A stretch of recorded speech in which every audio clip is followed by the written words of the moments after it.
Bismillahirrahmanirrahim. Assalamualaikum warahmatullahi wabarakatuh.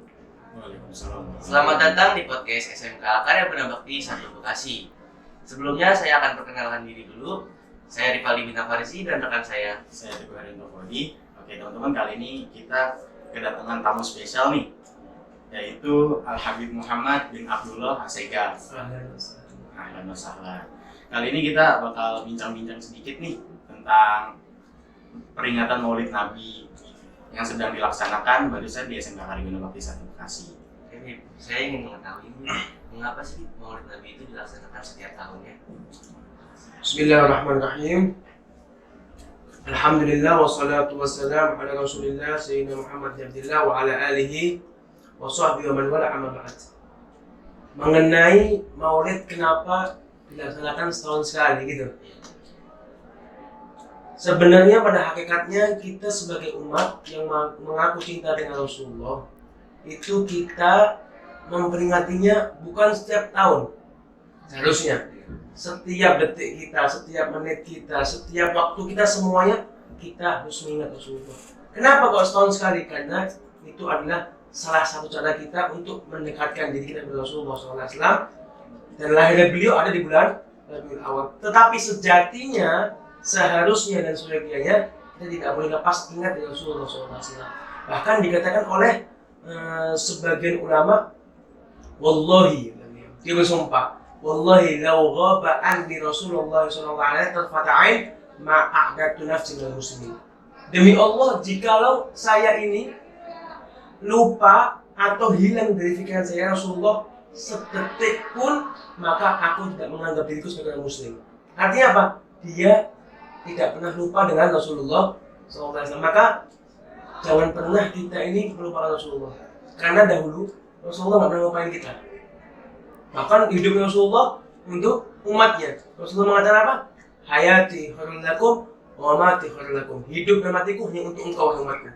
Rasulullah SAW. Maka apa? Dengan adanya perayaan Maulid Rasulullah SAW itu menunjukkan bahwasannya menambah kecintaan kita kepada Rasulullah SAW. Al-Habib Ali Habsyi beliau mengatakan tasywiqan lis-sami'in. Ketika seseorang mendengar nama Rasulullah, maka dia akan rindu. Tapi tidak semua orang yang bisa rindu dengan Rasulullah. Tidak semua orang yang bisa kangen atau rindu dengan Rasulullah. Siapa? Min khawasil mu'minin. Hanya orang khusus yang mana dia adalah yang bisa rindu dengan Sayyidina Muhammad SAW.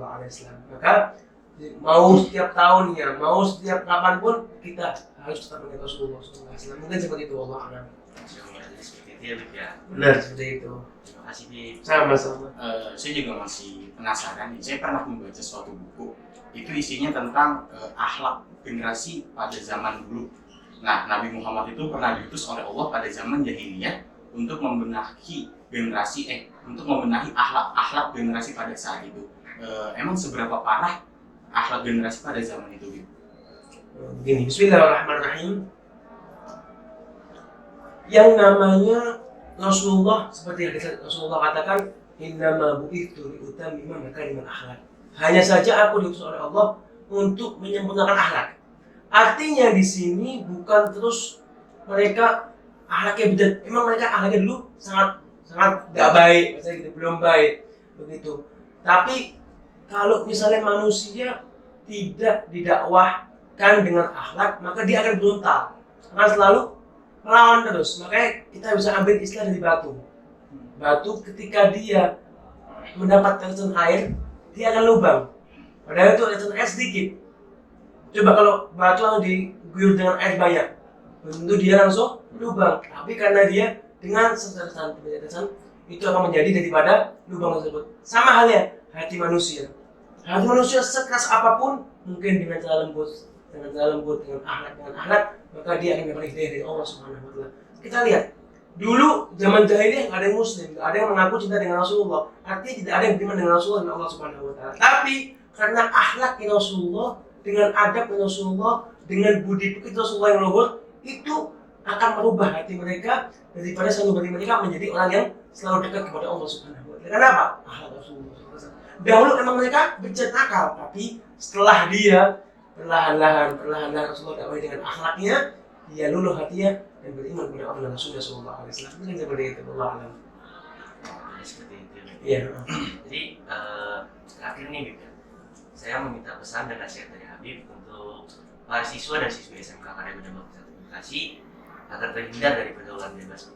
Nah, begini, untuk semuanya, anak SMK Karya Bunda Bakti 1, jaga akhlak, jaga sopan santun, jaga budi pekerti luhur, karena sejatinya manusia yang mulia adalah manusia yang memiliki akhlak. Al-adab fawqal ilm, adab di atasnya ilmu. Kamu punya ilmu sebanyak apapun, tapi kamu nggak punya adab, tidak ada harganya, tidak ada nilainya di sisi Allah Subhanahu Wa Taala.